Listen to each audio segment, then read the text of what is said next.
Studies of change in the linguistic domains of phonetics and phonology have been among the most fruitful in all areas of language change. In this lesson, we'll examine some of the key accounts of how sound systems change, with particular emphasis on structural explanations of sound change. In studying sound change, it's often useful to extrapolate away from the level of the phonetic segment or even the phoneme and toward an awareness of the historical phonemic assignments of words. In other words, across the history of an individual word, what phonemes has it been assigned to? These convention systems will necessarily be language specific and are often dialect or even study specific. In work in English language sound change, two very prominent conventions are the Wells lexical sets or the Labovian notation system. These two conventions highlight different aspects of words' historical phonemic assignments, but both generally try to capture broader features about words rather than specifically today their phonetic qualities or even specifically today their phonemic assignments. For instance, in the Wells lexical sets, there are a list of key words which stand in for all words that are assigned in the case of most of Wells's work to that vowel class. So in the case of the fleece lexical set under the Wells convention, fleece is shorthand for every word in English where the primary stressed vowel in that word has the vowel that today we associate with the sound E. So that would not only be fleece, but also meet, greet, feet, and so on and so forth. The Labovian system represents a different aspect. It tries to capture the difference between diphthongs like the E sound, which in the Labovian system is represented with the orthographic characters I and Y, and differentiates this from the kit vowel, the I vowel, which in the Labovian system is marked with a lowercase I. In the case of the Labovian system, this is trying to represent not only historical assignments, but also structural facts about these classes of words. For instance, in the case of E versus I, the difference that E is a long vowel which has a front upgliding diphthong, while I is a short vowel with a monophthongal quality. So these two systems represent different features and are useful for different analytic frameworks. For now, perhaps the most important point is simply to be aware of these systems. I often make use in my work of the Wells lexical sets as they're especially useful to me for historical knowledge of English. And additionally, there's a stronger convention in British sociophonetic and dialectological work of using the Wells lexical sets as opposed to the Labovian system. You may encounter any of these, though, in your work, and you may benefit from adding a vocabulary of these approaches to phonemic assignments rather than the conventional IPA. Throughout this presentation, I will draw on the Wells lexical sets. You know, whether from previous coursework or just intuitively, many of the explanations for why sound changes. Indeed, many of these apply not just in the domain of sound change, but to language change more generally. And in many cases, theories of how language changes have been developed on the basis of observations about phonetic or phonological change. Many accounts for sound change are relatively sociolinguistic. These accounts might include migration or contact. Migration can mean literally movement of one people from one area to another, taking their sound system with them. It can also include processes like leveling, where different groups of people are brought together and change each of their individual sound systems to a common sound system. This is often explained in the context of new dialect formation, particularly in some of the work of Peter Trudgill. There's also processes of swamping where a group moves en masse to another area and brings their sound system with them and replaces the original sound system that people in that area have. Explanations can also include contact on the premise that when people are talking and interacting together, they're likely to change their linguistic systems to speak more like each other or to borrow features from each other, and this can include features of the sound system. More psycholinguistic accounts are also offered. This will include things like language acquisition, so the transmission of sound systems from parents to children, and in particular, sounds changing during that process of language acquisition among children. There are also more strictly phonetic or phonological accounts driven by explanations like phonetic naturalness or broader changes within the sound inventory. We can be tempted to use any of these accounts to explain a feature that we're interested in. For instance, TH fronting, where the interdental fricative is replaced by the labiodental fricative, has been explained both in academic research and in popular accounts of TH fronting on that feature's spread through British Englishes. So straddling the ground, for instance, between migration and contact, the source of TH fronting in British English is often posited as multicultural London English, where speakers of different varieties of inner circle and outer circle Englishes are brought together.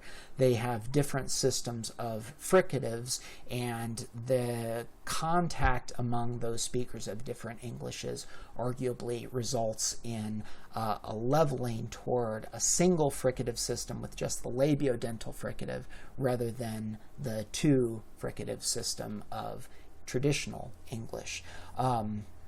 Contact or migration could also be used to account for the spread of TH fronting, which is posited to be moving out from London across the rest of Britain and perhaps more broadly the United Kingdom, either as young people coming into contact with each other and spreading that feature, or media sources creating contact as people become aware of that feature and perhaps try to emulate it. Of course, this is a linguistically problematic account on other grounds, but is nevertheless a prominent one.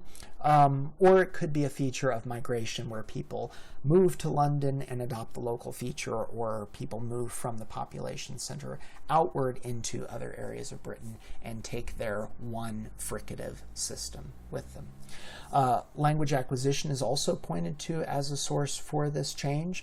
Schlieffen-Ramsami's study of TH fronting in London and Edinburgh finds increased TH fronting in contexts where the TH occurs before F. So in a sentence like the path forward, and they suggest that increased occurrence in TH fronting before other consonants and other fricatives specifically could be a result of the interdental fricative being less perceptible before other fricatives and consonants because they're so acoustically similar, leading to a reduction in people hearing that interdental fricative during language acquisition and therefore losing the phonemic contrast. Finally, we could plausibly suggest phonetic naturalness. After all, the TH sound, the interdental fricative, is cross-linguistically rare. Among the phonemic segments of English, it's one of the last that is learned by children because it's articulatorily difficult and because it's not acoustically very perceptible. So if you are suggesting a good phonetic segment to lose because it doesn't do very much work and because it's apparently quite hard to produce, the interdental fricative would be a good one to posit that we would lose. And finally, structurally, we could account for this as an aspect of merger, which we'll discuss more through the rest of this lesson. all of these accounts are plausible. But it's also worth highlighting that they're not by themselves sufficient to explain a sound change like TH fronting, even though they are plausible. One of the things that we constantly need to challenge accounts of sound change with is the fact that if, for instance, a sound change is a natural result of migration or contact, or if a sound change is a natural result of phonetic naturalness, we need to be able to plausibly account for why, when it's a natural and predictable change, it happened at this time and not at others. And we can also illustrate this with TH fronting. So a migration account intuitively makes sense, as we know that there's a lot of people moving to London and other urban areas of the United Kingdom from other areas, and they're bringing very diverse linguistic systems with them. And it is cross-linguistically true that the interdental fricative is rare and it is difficult to produce and difficult to perceive. However, logically, we also have to point out that the interdental fricative sound is a holdover from Old English and even from Anglo and Saxon varieties of Germanic languages that Old English was developed from. So this unnatural and difficult sound that is presumably subject to leveling nevertheless has held on in varieties of English across hundreds and hundreds of years, despite multiple levels of migration to England and from England to the rest of the world, and yet has by and large survived. So why is it that the sound has remained so rigorously in place in English despite all the things that are going against it, and despite its intuitive subjectivity to pressures from dialect leveling, contact among people, and effects like swamping?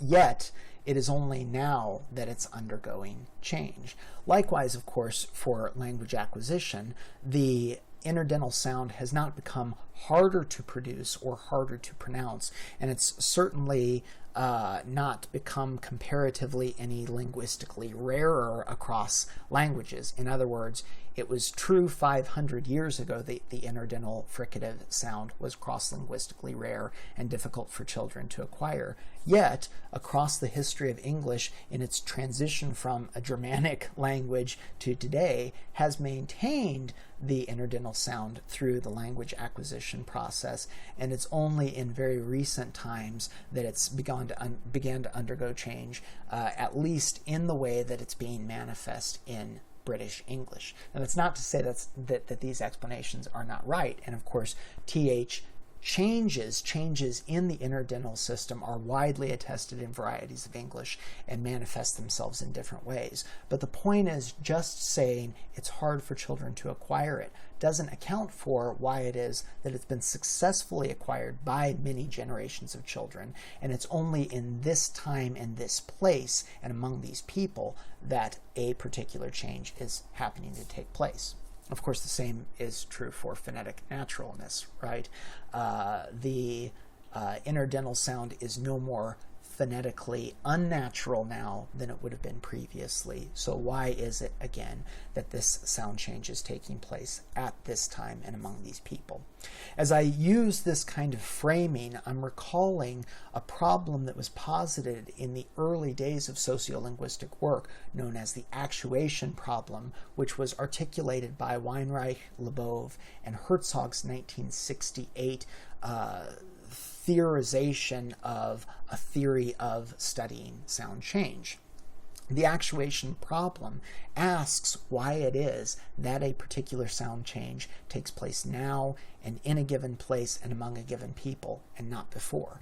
And so we have these explanations for sound change. They may be valid, but at the same time we also need to interrogate them and challenge them, because it's clear that while it may be, say, intuitive that this change was phonetically natural, it's important to realize that that phonetic naturalness would be a constant across the time of that sound change, and yet it didn't take place at an earlier point in time. It's only taken place now. So we need to be accountable to answering the actuation problem and figuring out why it is that this change is taking place now and in this spot and didn't before or didn't in some place else. So we have these accounts: migration, contact, language acquisition features, phonetic naturalness, and structural changes.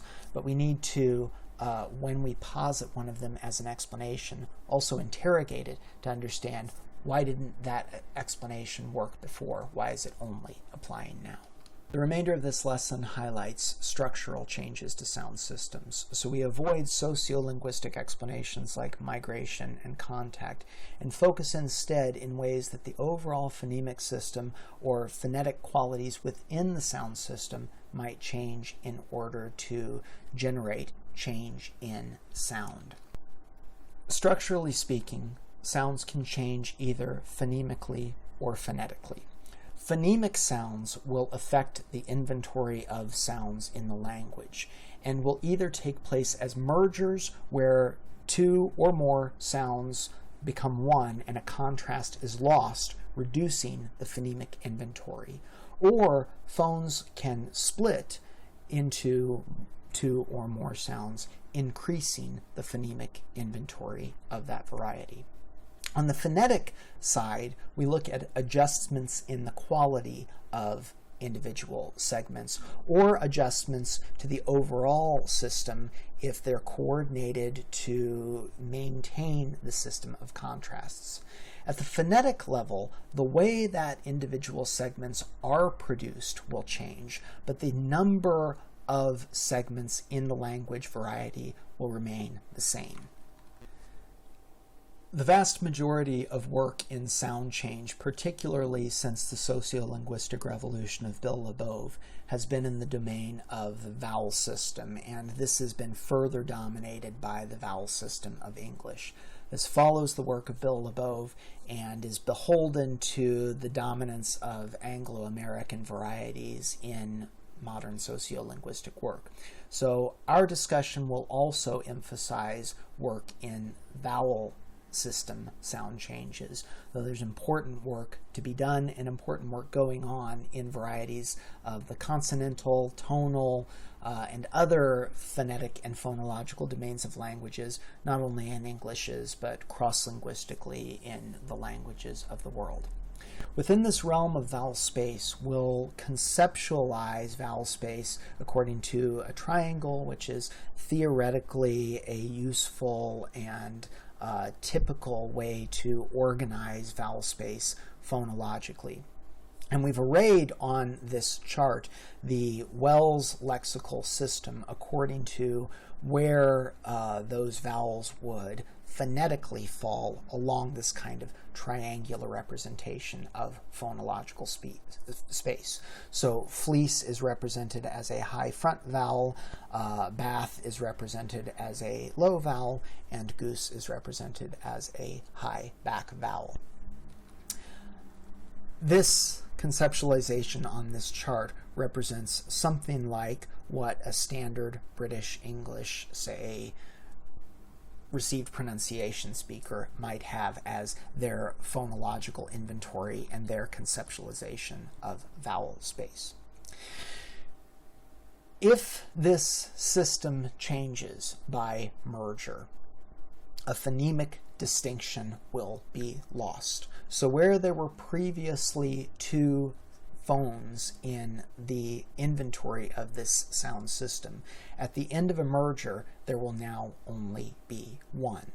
Mergers can be complete or conditional. A complete merger affects an entire phoneme. So in a merger between two phonemes, one phoneme is typically reduced and doesn't exist in the sound system inventory in that variety at all. If we're talking about TH fronting as a merger between the th and f sounds, the interdental and the labiodental sounds, for speakers who have undergone TH fronting, the interdental phoneme no longer exists in their inventory. It's totally gone and has merged with the labiodental phoneme, and so their overall phonemic inventory is reduced by one.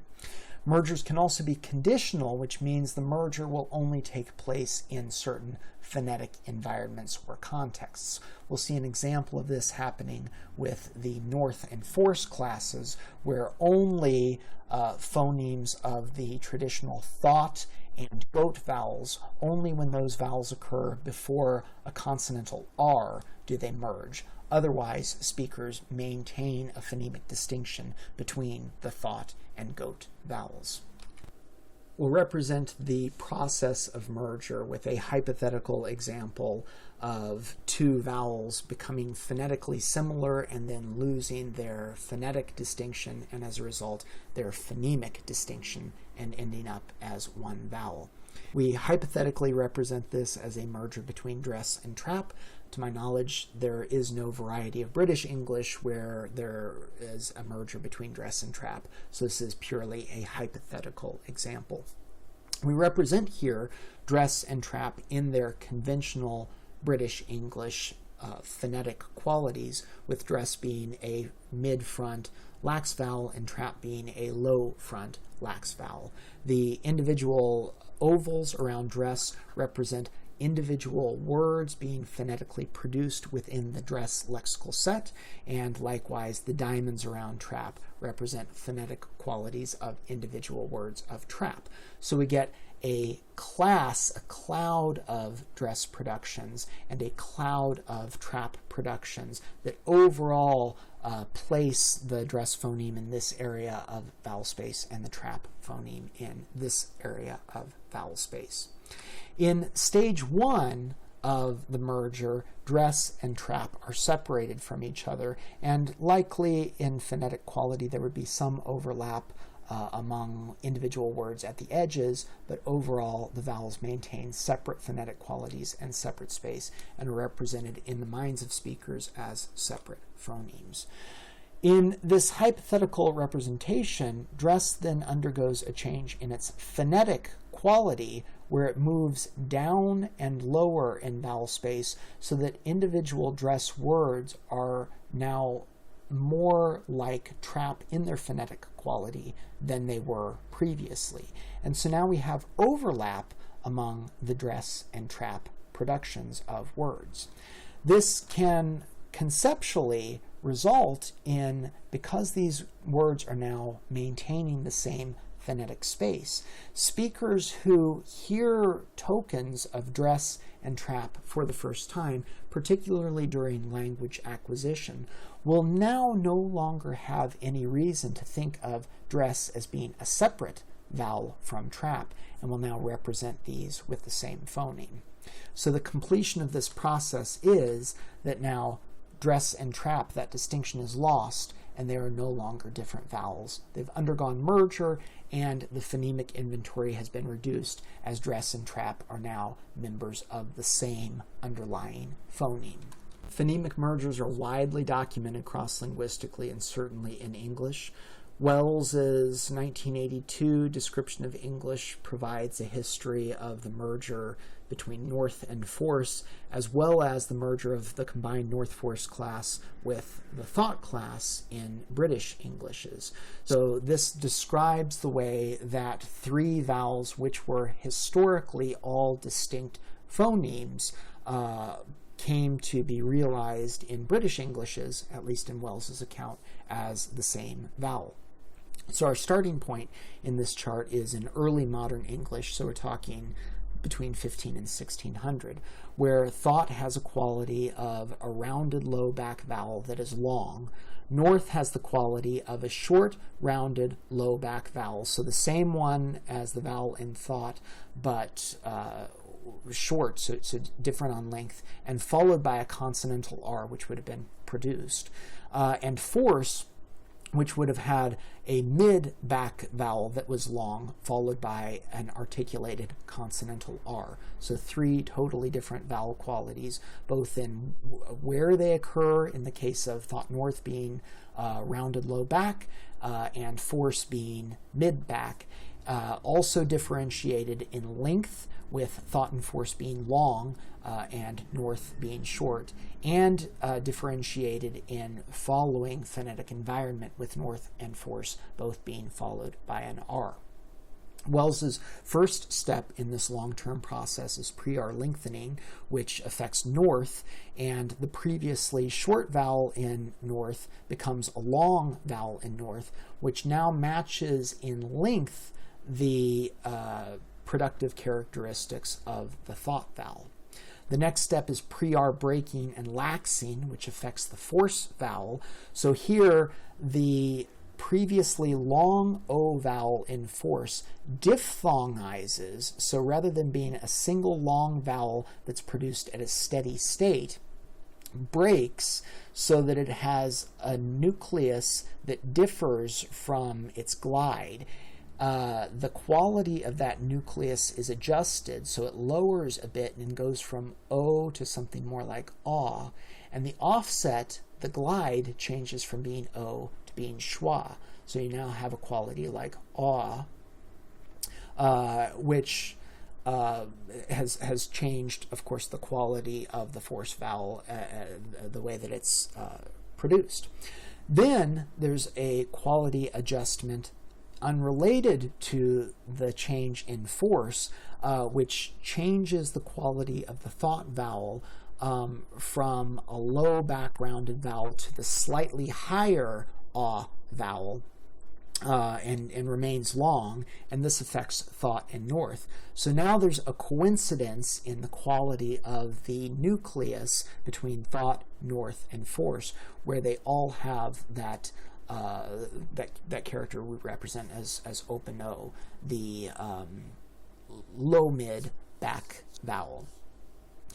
The next step is R dropping, so we're now in the 1700s, perhaps early 1800s, and the consonantal R in north and force is no longer produced. So now north is differentiated by force, because north has the long open O, where force has a short open O nucleus that is then has a schwa off glide as a diphthong. But now north and thought have identical qualities. So north and thought can no longer be differentiated because they're both a long open O sound. So they've now undergone a merger and are no longer differentiated. Then his next step, which he labels first force merger, the diphthongal quality of force is dropped and schwa is no longer produced, and that open O becomes a long open O again. And now you have the output that all three vowels, which were initially totally distinct, thought, north, force, all have the same quality of being open O with a length characteristic, so a long open O. The result then is where the initial starting point in early modern English was three distinct vowel qualities, and in speakers' brains, three distinct phonemes. By modern received pronunciation, there's only one vowel, and it has the same quality across all three historical lexical sets. There's been a tremendous amount of work, particularly within American sociolinguistics and dialectology, in accounting for mergers. Several mechanisms have been provided to account for mergers, and these are attested in different language varieties. So none of these is right. Each of these can happen, and Labov suggests that the point of explaining a merger is to account for what the mechanism for that merger was. Merger by approximation suggests that two historically distinct phonemes both moved toward each other in quality, and we often see this in the case of vowel systems as one vowel having a starting point of equality in this area of vowel space, another having a starting point in this area of vowel space, and over time they move toward each other in quality, so finally we're left with a merged vowel that's at a space in between where those original vowels were. Merger by transfer, by contrast, would take place at the lexical level. So we start with two clouds of word classes where all these words have this phonetic quality associated with this phoneme, and all these words have this phonetic quality associated with this phoneme.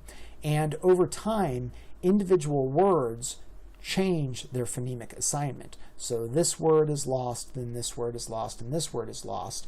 And over time, perhaps this phonemic cloud will lose all of its members, and they're eventually subsumed over here. So what this would look like is we'd start with these two states, and then in a few generations, this group of words would wind down and start to appear over in the space of this phoneme, and ultimately this phoneme would be totally lost from speakers' inventories in that language.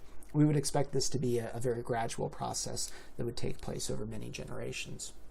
Merger by expansion would be much more rapid. In merger by expansion, the two clouds that start off as distinct, the two phonemes that start off as distinct, simply lose the distinction between them so that they still occupy the same amount of space in vowel space, but now they're represented as one large area of vowel space encompassed by a single phoneme. So what this would look like is the overall space occupied by the word clouds for a speaker with two phonemes would look the same in terms of size as the cloud of a speaker with just one phoneme. But for the speaker with two phonemes, we get the same words over in this cloud that have traditionally appeared in this area, and the same words that historically appeared in this phoneme would stay in this cloud. While for the speaker with the expanded phoneme that had undergone merger, we would not be able to predict which words would appear in which space. For instance, in American Englishes, there's a widespread sound change known as the low back vowel merger, where the vowels in historical classes palm, lot, cloth, and thought, the phonemic distinction among these is lost so that there's only one vowel in that part of the inventory. We would expect a word like thought that is traditionally assigned to this vowel, the thought vowel over here, and would be distinct from the lot vowel down here. We would expect a speaker who has the low back vowel merger to say thought here sometimes, and then down here in these spaces in other times. So we'd expect productions across that entire combined vowel space that was traditionally occupied by one phoneme. And finally, there's a more nuanced account that draws on these called merger by phonological transfer. And this suggests that, like merger by transfer, groups of words could change phonemic assignment and move from, say, vowel A to vowel B. But this will happen at phonetic environment levels rather than individual words. So perhaps all instances of the vowel followed by a nasal will move from this phoneme over to this phoneme, and all instances of the vowel followed by an alveolar plosive will move from this vowel over to this vowel.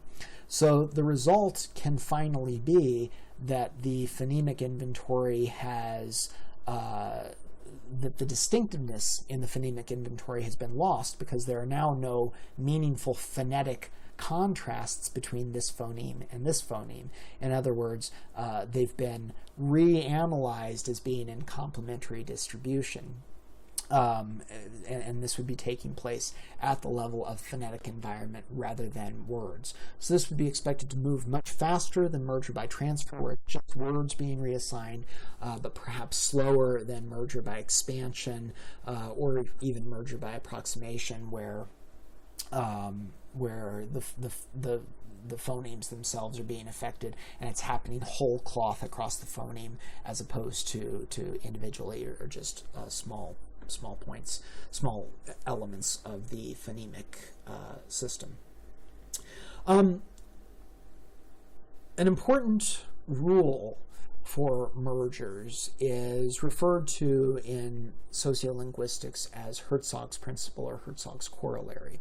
This is the idea that mergers will expand. So the rationale behind Herzog's corollary is that once a merger has taken place, once a speaker only has one phoneme where there were previously two, there will never be a linguistic reason for them to be separated. So it is possible, and there are accounts of speakers in a one phoneme system that has undergone a merger, say being swamped by a group of people with two phoneme systems coming in, and then subsequent generations can sort of re-instantiate that phonemic split. But as a default starting point, there is no linguistic way for merged sounds to become unmerged. There has to be some kind of swamping or other effect. So the merged system will tend to be more robust than unmerged systems, because there is a way to go from an unmerged system, a system with two phonemes, but there's not a linguistic way to go from a merged system to an unmerged system where you go from one phoneme back to two.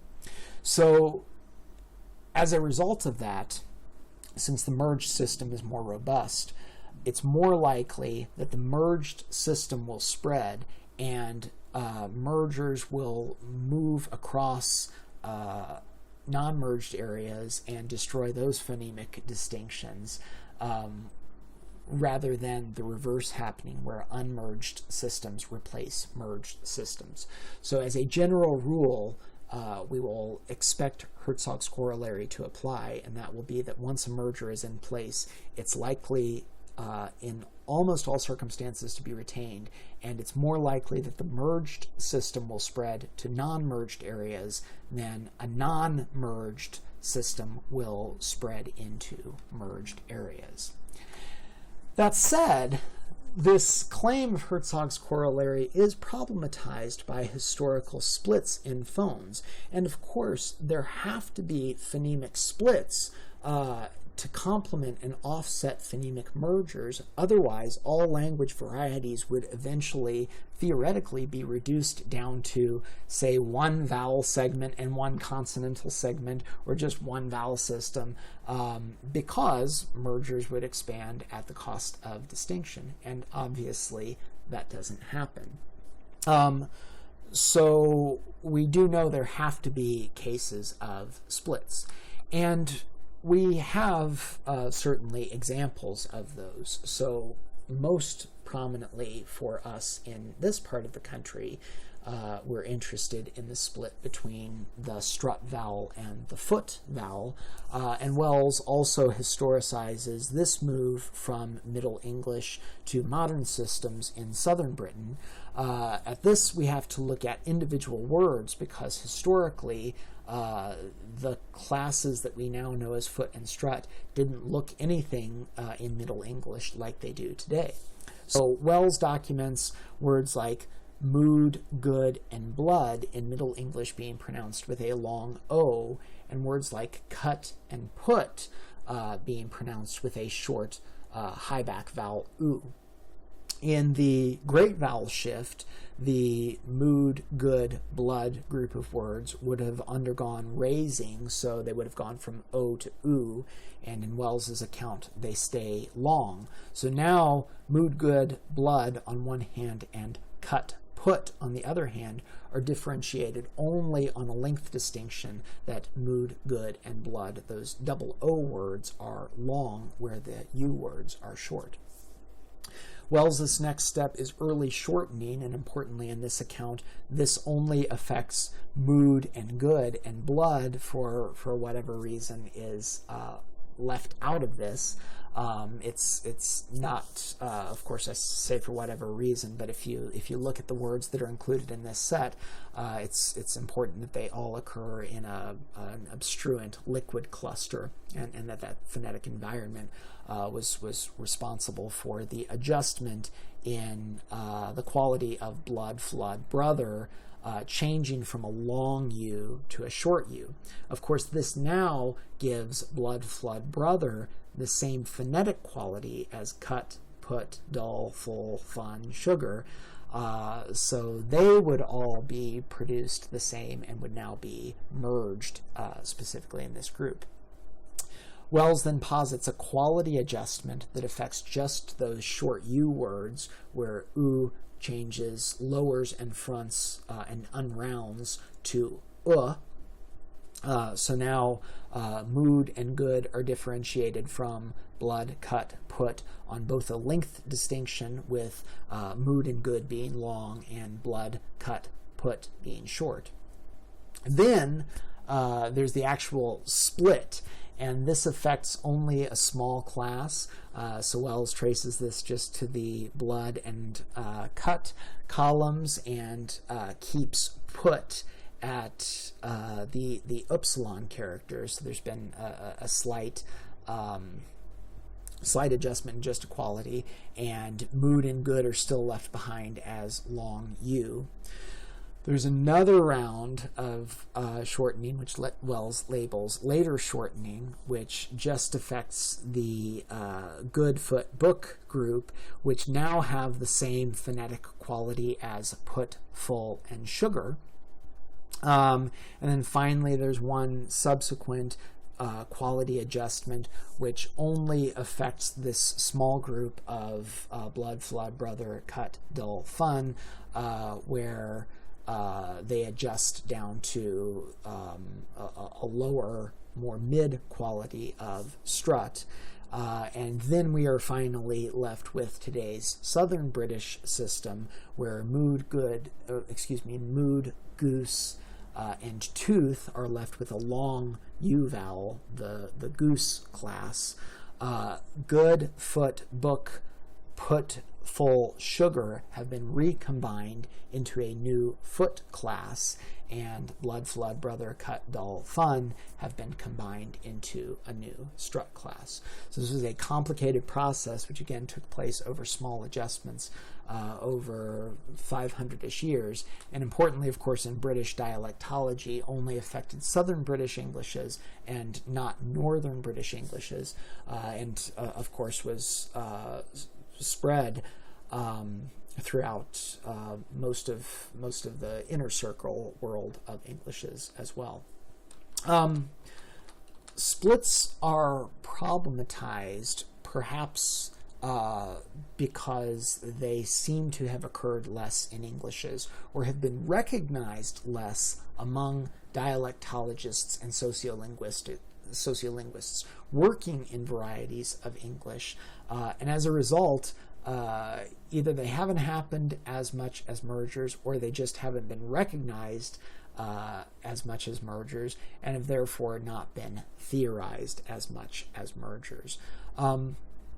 So this is to say, splits are very much an understudied and underknown area of sound change. Logically, they must be just about as common as mergers. Otherwise, phonemic inventories cross-linguistically in the languages of the world must be inherently much more reduced than they are and must always be reducing. Splits are necessary to increase phonemic inventories, but there aren't theories and huge bodies of research of splits in the way that there are for mergers. This is likely to change, or at least there's ground for a change. Studies of dialectology that look at outer circle Englishes would find much more data to point towards splits. For instance, in Cameroon English, there are many splits happening in the unstressed vowel system, so that, for instance, the last vowel in fissure and figure are assigned phonemically to the palm and cloth vowel, respectively. So fissure in Cameroon English would be more like fija, and figure would be more like figure.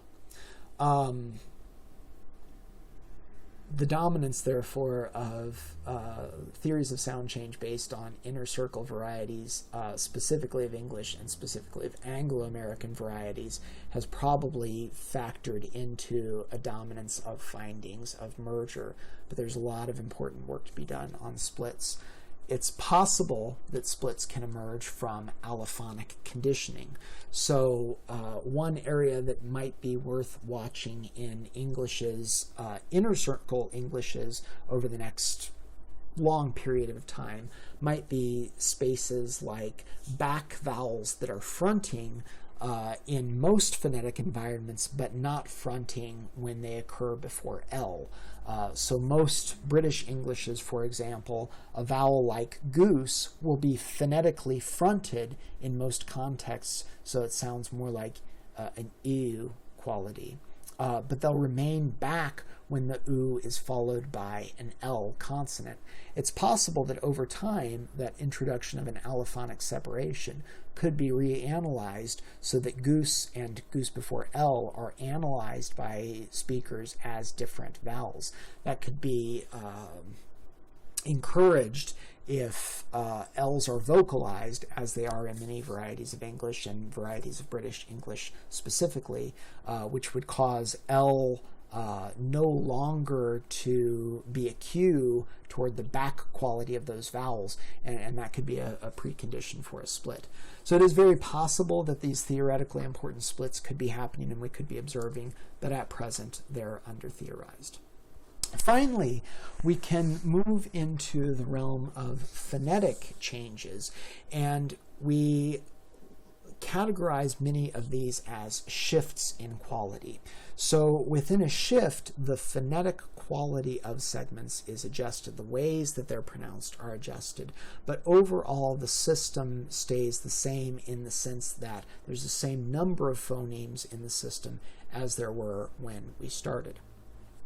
Shifts can happen at the level of individual segments, so it is possible for one and only one segment to change its phonetic quality. It's also possible for there to be coordinated shifts which result in one segment changing and that causing a change in some neighboring segment, which has the result of these segments maintaining their overall distribution relative to each other, but the phonetic qualities as a result of that adjustment have changed. When shifts in segments are coordinated and cause other segments to shift, then we refer to these as chain shifts. Chain shifts can take place as theoretically as push chains, where one segment moves into the phonetic space of another and causes the other segment to adjust its quality away to avoid a merger. Chain shifts can take place as drag chains, where one segment moves and another gets pulled along to produce it, to maintain the relative distance among those segments. And I've also described and posited a push-pull chain, where one segment moves, causes a drag chain, which sort of accelerates past what the level of maintaining the relationship should have been, and that sort of over movement then initiates a push chain, which causes the segment that actually initiated this as a drag chain to move. And of course, this kind of sort of tethered movement could take place over time. Drag chains theoretically make the most sense. So again, we start with our idealized vision of English vowel space, and then posit a drag chain shift relationship between dress and trap. So dress and trap start in this configuration that they would conservatively have in English, and in this case vowel A is trap and trap undergoes backing. When this happens, this opens up greater relative space within the vowel system between trap and dress, and it opens up a gap in this speaker's vowel space where trap used to be. Our vowel space now has a gap in it, and in the sense of nature abhorring a vacuum, dress, vowel B in this case, can now move down into this place, which will have the effect of restoring the relative balance in the system so that trap and dress now at the end of this system have the same distance between them in vowel space that they had at the start of the original configuration, but their qualities have adjusted. So now trap, for instance, rather than being a low front vowel, has now moved and become a low back vowel, and dress, rather than being a mid front vowel, is now a low front vowel. Alternately, it's conceptually possible that dress could be vowel A. So we go back to our conservative configuration of English, with dress existing as a cloud at a mid-front level and trap existing as a cloud of phonetic productions at a low front level, and here dress lowers in its quality, and this creates the same sort of encroachment into the vowel space of trap as what we observed initiating merger. However, in the case of a push chain, rather than undergoing a merger, trap adjusts its phonetic quality and shifts away from dress. So as with our previous case, this pushing of vowel A and then vowel B away from it maintains the relative configuration between these vowels so that they're separated in space rather than undergoing merger. Bill Labov and dialectologists and linguists working in his paradigms have developed a system of principles for chain shifts that have been used to explain many chain shift patterns, especially in English, though more broadly in Labov's work in a number of European and Indo-European languages. These principles are first that in chain shifts, long vowels will tend to rise in vowel space. Low vowels, short vowels undergoing a chain shift will tend to fall or lower in vowel space. And back vowels will tend to undergo fronting in vowel space. We will look for evidence of these, but it's useful to keep these general principles in mind, particularly as we're dealing with English varieties.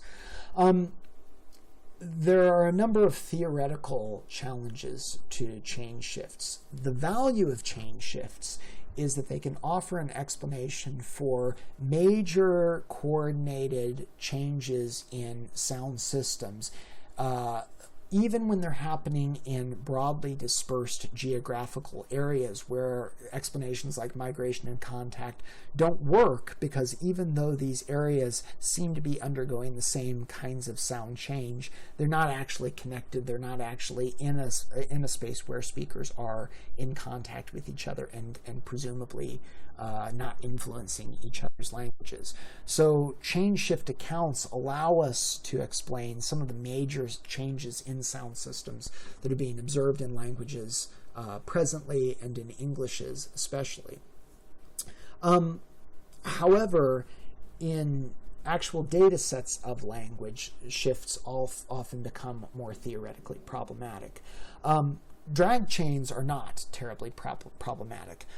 So if these two vowels are here and this one moves away, it makes sense that there's a gap in vowel space. It makes sense that there'd sort of be a pressure of maintaining relative stability in the vowel system that would pull this vowel closer to it.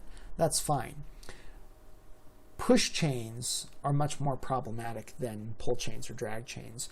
In a push chain, when this vowel encroaches upon the space of this vowel, there's no principled reason to account for why it is that they wouldn't just undergo merger. Indeed, the states that we described for merger and for a push chain are identical. The only the account that we tend to rely on is that the vowel systems are trying to maintain distinction between phonemes. But that presupposes a teleology to shifts in language, that speakers somehow know that even though the input that they're receiving is that phonetically there's this one phoneme, and therefore there must be one phoneme in the language, that speakers somehow know that despite that evidence being introduced during their acquisition process, that actually historically there were two phonemes, and therefore they need to maintain a distinction between these phonemes. There is no linguistic mechanism for that. Speakers don't have metalinguistic knowledge in that way of historical assignments of words to phoneme classes or to word classes. So there's no reason for speakers to try to impose a distinction among phonemes as they learn language if that distinction is not phonetically present. The problem with push chains being theoretically untenable relative to drag chains is when we look at data of language change and sound change diachronically, a lot of sound changes look like they're push chains. So the one that's theoretically unmotivated often seems to be the one that had to happen, and we don't have a good account for why push chains are happening rather than drag chains, and why push chains are happening rather than mergers. So these are important and powerful explanations, but ones that we need to continue to interrogate because the theories don't always match the data, and the data don't seem to be doing, in many cases, what the theories say that they should be.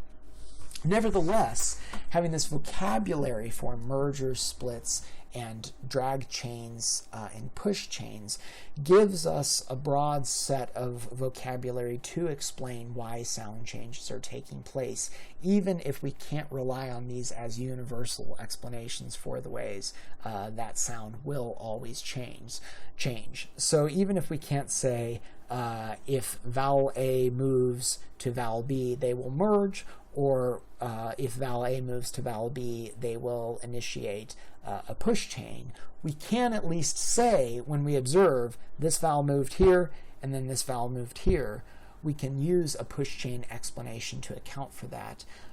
So at the very least, we have a vocabulary for describing some of the widespread and very common changes that we observe in the phonetic and phonemic qualities and inventories of dialects and language varieties. These are certainly useful to think of as we look at sound changes that might be happening in the West Midlands.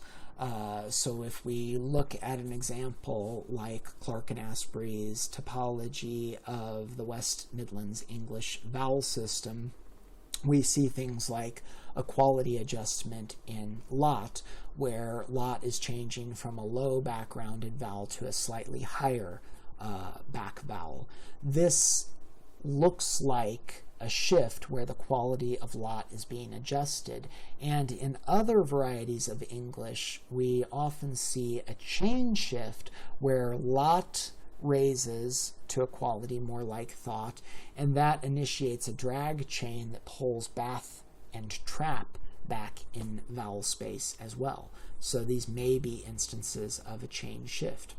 We also have a quality attributed to price, where price has gone from a nuclear quality of a low central vowel to an unrounded low back vowel to a higher vowel, so sort of following that same trajectory as lot. Interestingly, this would follow a continuation of a pattern from the Great Vowel Shift, where at the start of the Great Vowel Shift, price would have had the same quality that we have today in the vowel fleece, so price would have sounded like preece, and over time, price followed Labov's principles of sound change. In Principle 2a, price broke and developed a short nucleus, which then fell in vowel space following Principle 2. Price was then at the very bottom of vowel space and then couldn't fall any lower, and so then potentially becomes subject to what Labov calls the low exit principle, which allows it to shift from being a short vowel to being a long vowel, and can then undergo raising, which is what it looks like it's doing in raising up in quality of the nucleus toward something more like price.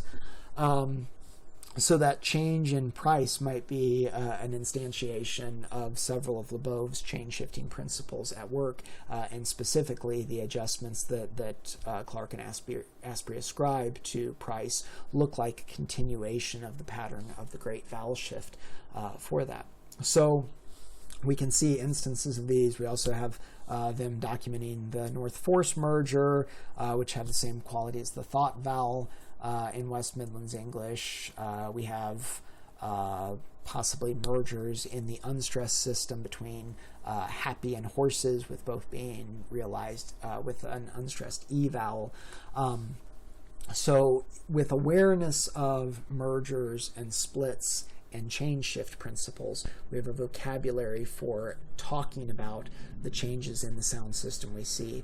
We can add this to our retinue of more sociolinguistic or psycholinguistic explanations like migration, contact, language acquisition features to explain more broadly patterns of sound changes that we observe in varieties and sound changes that we posit happening at a structural level rather than as a result of sociolinguistic principles.